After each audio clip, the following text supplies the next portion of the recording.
Ohio state government unleashed a controlled chemical fire which has been covered up by a media blackout, with deadly after effects that have been glossed over and misinterpreted based on the initial narrative and what they want you to believe. And an Ohio journalist was actually arrested while reporting on this giant disaster. Last week, a freight train with over 100 cars and several hundred axles derailed in a small town called East Palestine, Ohio, and very close to the Pennsylvania border. And in this massive Norfolk Southern freight train derailment, some 50 cars, or half the entire load, were launched off of the tracks. There's a concern, the railroad has a serious concern which they can express to you about an explosion with one or more of these cars. They describe an explosion as potentially catastrophic. It could potentially explode, causing deadly disbursement of shrapnel and toxic fumes. So following new modeling information conducted this morning by the Ohio National Guard, Ohio Governor Mike DeWine and Pennsylvania Governor Josh Shapiro are ordering an immediate evacuation in a 1 mile by 2 mile area surrounding East Palestine, which includes both Ohio and Pennsylvania. To alleviate the risk of this shrapnel, Norfolk Southern Railroad is planning a controlled release of the vinyl chloride at approximately 3:30 p.m. The controlled release of the toxic chemicals also has the potential to be deadly if inhaled. Those in the red area are facing grave danger of death if they are still in that area. And what's most alarming is that of those cars, 10 of them contain hazardous materials, specifically pressurized vinyl chloride, hydrogen chloride, and ethyl hexyl acrylate. Now, these are extremely toxic and carcinogenic chemicals, and you know what that means, folks. Yep. That means they can cause cancer. And to make matters worse, the train derailment presented the likely possibility of a giant, uncontrolled explosion. Mike DeWine, governor of Ohio, in his infinite wisdom, took the suggestion of the state's emergency management agency and he authorized a controlled burning of the toxic materials. So yes, this would definitely eliminate the potential dangers and life-threatening risks of an uncontrolled explosion and metal shrapnel going everywhere, but instead created a much more deadly and life-threatening scenario for East Palestine residents, as well as surrounding areas and those people as well. I mean, this almost seems like a scene out of a movie. I mean, we literally can't even make this stuff up anymore, folks. Take a look at the aftermath. The state of Ohio set these train cars on fire and began burning all these toxic chemicals with no regard for the casualty of the nearby human life, nor the long-term after effects as a result of this careless and ridiculously stupid decision by state officials. Look at these massive plumes of black smoke shooting up out of the derailed Norfolk Southern train cars and up into the air and into the Earth's atmosphere. These giant toxic black smoke clouds continued shooting up into the sky for several days on end. And the smoke contained vinyl chloride, phosgene, hydrogen chloride, among several other highly toxic gases. And phosgene is the same toxic gas that was used during the First World War as a chemical weapon to kill soldiers who were hiding in their foxholes. Now, I guess this wasn't entirely reckless. I mean, the state governor of Ohio told all the people in the most dangerous zones to evacuate, and this meant by executive order that these families were required to evacuate immediately and seek alternative shelter and other means, basically overnight. Now, I don't even need to tell you how much of an economic and financial strain this puts on many of the East Palestine, Ohio residents, and my thoughts immediately shift towards the older, elderly, and seniors who don't have the most mobility and are possibly bedridden or require constant and full-time hospital or hospice care, oxygen, dialysis. Yeah, what a mess. But good news. In just a few days, the evacuation order was lifted and the local officials instructed residents it was safe to return to their homes. Now, if you ask me, this was a very questionable decision, and apparently I wasn't the only one who felt this way. Here, take a look at this. Mr. Silcogiano, a hazardous material specialist, told a local news outlet, quote, "We basically nuked a town with chemicals so we could get a railroad open.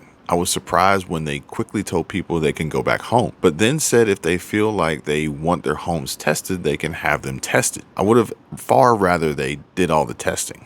End quote. The state and local officials even got the East Palestine fire chief to make a statement where he held a press conference during which he said that the air and water samples that they've collected indicated that the air and water quality in the area is perfectly safe for the residents. I don't buy it. Not for 1 second, folks. And so the question that is bugging me the most is just how safe is the area around East Palestine? The air quality and the water quality after all these dangerous, toxic chemicals were burned and released into the environment. So after the controlled fire was over, residents from outside the 1 mile radius zone began contacting the local government, saying that the fallout from the disaster was far from over. For instance, a local farmer named Taylor Holzer, who raises foxes on his farm, said that after the chemical fire, many of his foxes suddenly died. And Taylor described what happened to Zero Hedge, saying, quote, "Out of nowhere, one of my foxes just started coughing really hard, just shut down." Now, this is not how a fox should act. He's very weak, limp. His eyes are very watery and weepy. Smoke and chemicals from the train, that's the only thing that can cause it, because it doesn't just happen out of nowhere. The chemicals that we are being told are safe in the air, that's definitely not safe for the animals or the people.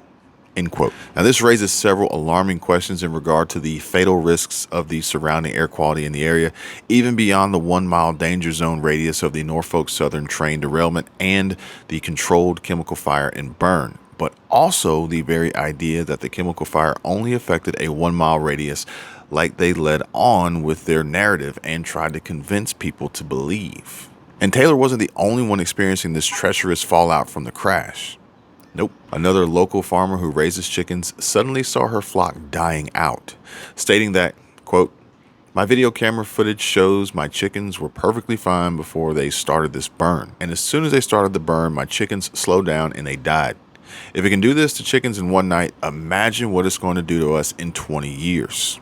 End quote. And residents who have returned home since the evacuation ban was lifted have already begun to get sick, stating that, quote, "The headaches and nausea her family experienced at their house last weekend and the pungent odor that reminds her of a mixture of nail polish remover and burning tires told her otherwise."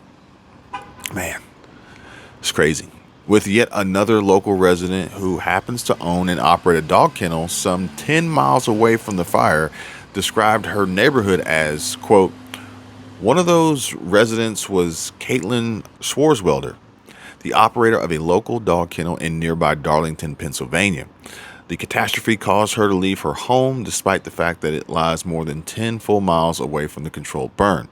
And after fleeing to Boardman, Ohio, 15 miles away from the derailment, Schwarzwelder stated she received multiple reports of dead chickens, fish, and other animals from friends and acquaintances. And one affected resident told Schwarzwelder that they let their 2-year-old dog out to use the bathroom only for it to never return. And when they embarked upon a search for their missing pet, they found it dead in their yard." End quote.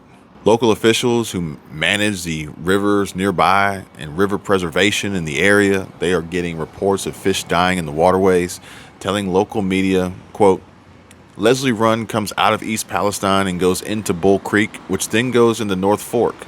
And we know for sure that there's been some fish kill in Leslie Run and Bull Creek and some portions of North Fork, with fish kill meaning dead fish." Now, honestly, I'm sure nobody wanted this to happen and nobody really wanted to start this toxic chemical fire.